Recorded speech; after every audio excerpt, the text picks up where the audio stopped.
Playing Crash Bandicoot has taught me two things. Never trust bridges and never trust free DLC, because the developers obviously released it just to torture you. It's Crash Bandicoot! Crash Bandicoot is a game where you play as the hero, Crash, a bandicoot, who is on a mission to save his girlfriend and to stop the evil scientist Dr. Neo Cortex from taking over the world with his army of evolved animals, which Crash was supposed to be the general of. This Bandicoot will be my general, and he will lead my Cortex commandos to world domination! But that didn't work out so well for Cortex. Capture him! Uh-oh. The game takes place on multiple islands, the first of which is full of nature and animals existing peacefully without disturbance. The second island is filled with ruins of ancient civilizations, and the previously mentioned dangerous bridges. No wonder no one lives there anymore. Those things are dangerous, like imagine having to cross them every day to get to work. Then, the final island is polluted and full of factories ran by Dr. Cortex, and filled with robots and henchmen. Compared to the beginning of the game, where the enemies are just regular animals, and some people also. There are 33 levels in the game, of which there are 4 styles. You have the regular levels, where your goal is to get from one end to the other, which makes up a majority of the game. Some of them are very straightforward adventures, having you do very easy platforming challenges, not asking too much of you, the player. But then you have the dreaded bridge levels. They are high difficulty spikes that will keep you from progressing for quite a while. You have planks that fall after a second of being touched, and then there's the ones that break as soon as you land on them. Then later in the game, there is a part where the bridge is frozen, and the frozen planks are slippery, making control very difficult. All of this is going on while those annoying pig things keeps running back and forth across the bridge. Like, what are they even doing up there? There's no reason for you to be running around back and forth like that besides ruining Crash's day. And don't even get me started with the parts where you have to use the turtles to jump across huge chunks of missing bridges. All of those combined make me want to use the rope walking exploit, but where is the fun in that? Then you have the levels where you run from a giant boulder. This happens like 2 or 3 times in the game, and are pretty easy as long as you keep holding forward. They really just kinda play themselves. There's plenty of time to react on what's coming on up ahead, and the stages themselves aren't too long, so memorizing the pattern of obstacles won't be too much of a pain if you really struggle with running towards the camera and not seeing that far ahead. Then you have the levels where you ride a hog the entire time that are just auto-scrollers, not asking much input from the player besides going left or right or jumping. Not my favorite in the game, to be honest. I'm not a fan of having so little control from Crash, and every time you restart the level you have to sit there and watch the animation of Crash looking like he's plotting something devious before you can go on again. Like, just look at his face, why is he doing that? The final style of levels are the boss fight stages. There's only 6 of them counting the final boss. But before that, I want to mention the enemies in the game. There's not a lot of interesting ones, they are all handled about the same, minus those people with shields, and the earlier mentioned pig thing that lives on the bridges. The shield enemies don't deal damage directly to you like the others upon contact. Instead, they just launch you into something more deadly, such as a flamethrower or a bottomless pit. The only way to defeat them is to jump on top of them, which they will block with their shield, and then quickly land next to them and spin while they're still blocking overhead. There's also a ton of other enemies such as lizards, giant plants, robot drones, scientists, and bats, but they're all handled about the same way. Jump or spin on them, and they don't give you any trouble at all. Very generic enemy design in my opinion overall. But the pig and those guys with shields are pretty interesting and actually pose a little bit of a threat to you unlike the others. The boss fights, however, are also very bare bones. None of them will give you a challenge, minus Embryo, or at least for me it was the most challenging, because I didn't know how to hurt him. But we'll get to him later. The first boss is a tribal village chief. He's a pushover, easiest boss in the game, as you'd expect since he's the first boss, but I mean, he could have at least put up a little bit of a fight. He does nothing but spin around, and you can jump on him whenever to deal damage. The second boss is a kangaroo. His fight is easy too. He doesn't really do anything but jump around randomly, and unlike the first boss, you can't hurt him yourself, and you have to activate these TNT crates that are conveniently falling down the waterfall, and hope to time them right so that he bounces next to them when they're about to blow up. Then we have a buff koala that skipped leg day. This one's pretty easy too. You just move from one side of the stage to the other, dodging the boulders thrown at you, and then send them back to him at the right timing so that it doesn't get blocked by a minecart. Then we have Pinstripe. He's another easy boss fight. You'd think that him having a gun would make this the most unfair fight in the game, but either his gun is defective or the furniture is very sturdy, because you just hide behind stuff until he reloads, and then you come out and hit him. The only difficult part of the fight is getting the final hit, because he moves a little bit faster while reloading. The second to final boss, Anbrio, is the second most difficult fight in the game. I had trouble with it only because I didn't know what to do at first, and also it is the only boss fight in the game that has 2 stages. First, he throws 2 potions at you. One hurts you and the other makes a slime monster. I thought you were supposed to push back the slimes into him by spinning into them, and it took me an embarrassing amount of time to realize you need to jump on them to have them spray out and hit him. Then he has a second stage to the fight, where he turns into an Incredible Hulk ripoff after drinking some potion he had on him the whole time. Then you have to dodge him trying to punch you, all while there's stones falling from the ceiling that you have to dodge as well. The only way to counterattack is to jump off the stones so you can reach his head and then jump off it and onto his face. Between this being the only 2-phase boss fight and me being clueless at the start on how to fight him, made this one of the most difficult fights in the game in my opinion. The final boss is the main villain, Dr. Cortex. This was the only other fight that was challenging. Pretty fitting considering it's the final boss fight though.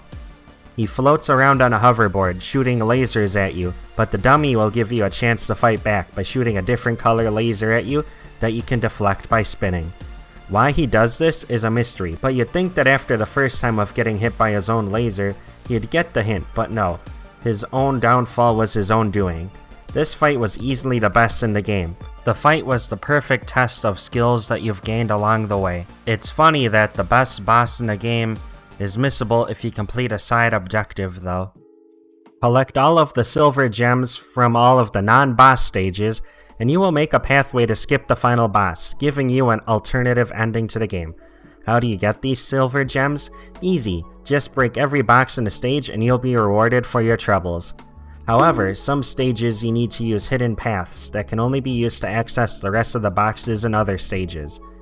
They are color-coded, so you know what colored gems unlock what path.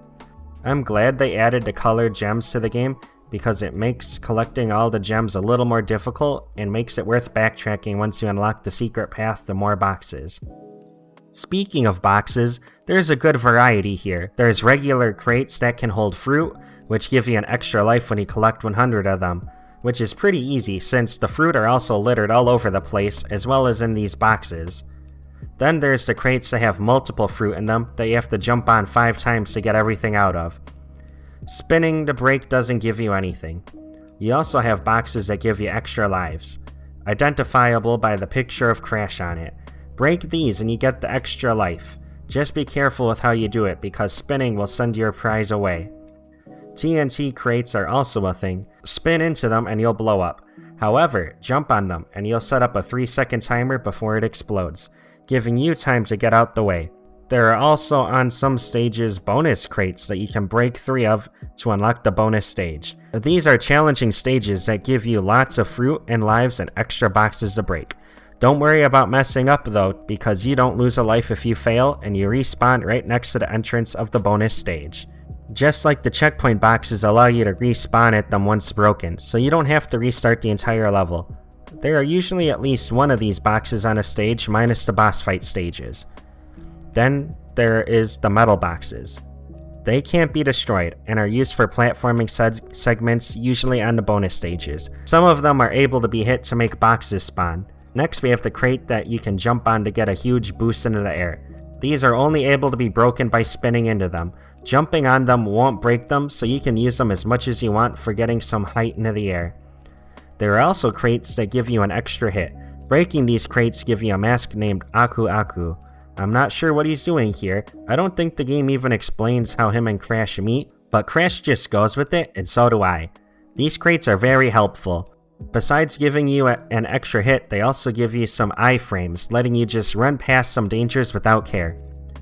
Oh, and if you get 3 masks without getting hit, it gives you invincibility, and a speed boost for some short time. I haven't had much use for this though, minus the first level where you run over these boxes to break them without having to jump on each one slowly during a speed run.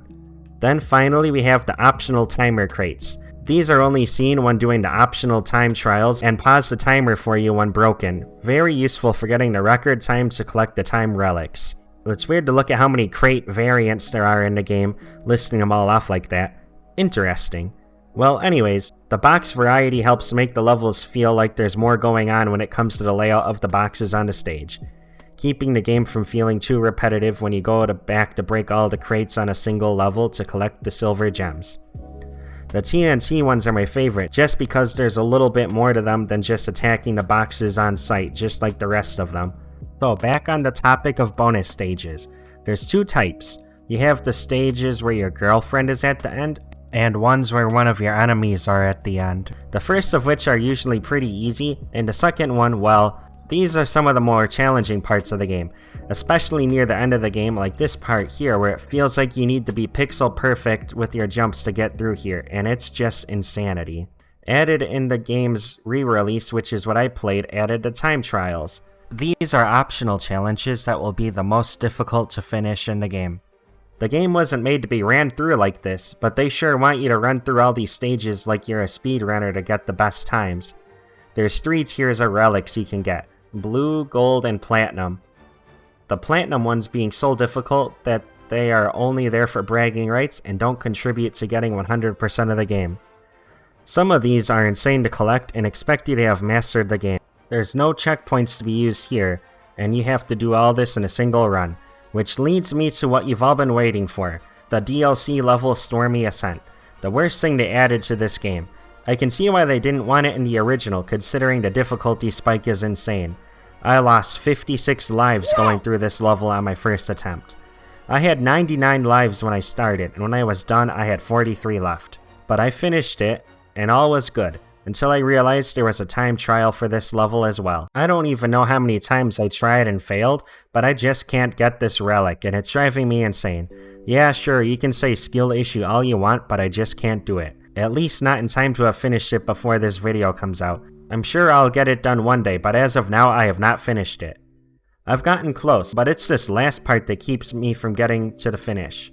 I've mastered the first half of the level, but the second half just asks way too much of me, and probably most the other people who played this game, and I wouldn't even care that much if it wasn't an achievement on Steam to finish this stage and get the time relic.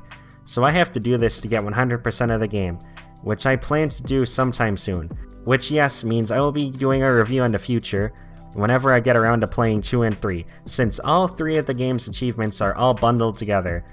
So if you made it this far and liked the video, why not subscribe and hit the bell so you can see those videos whenever I get around to finishing the games and reviewing them. Now that that's all out of the way, what else is new to the game? Well, you can play as Crash's sister, which is neat, but I'm pretty sure she plays identically to Crash if I'm not mistaken. Oh, and the game apparently has different controls than the original, but I can't confirm that since I only played the original game once, like 18 years ago when I was like 5. Well, the question you will all be asking now is, do I like the game? Well, yes, I love the game. It is my favorite platformer as of now, and it was fun enough for me to actually want to finish the whole game and even make a video about it. Even with some of its flaws, like the bosses being a bit on the easy side, and some stages having insane difficulty spikes, such as all the levels that have you crossing bridges, and a stupid DLC level. But otherwise, I love this game. It is a masterpiece, and I highly recommend it. Thank you all for watching, and I'll see you next time. Goodbye.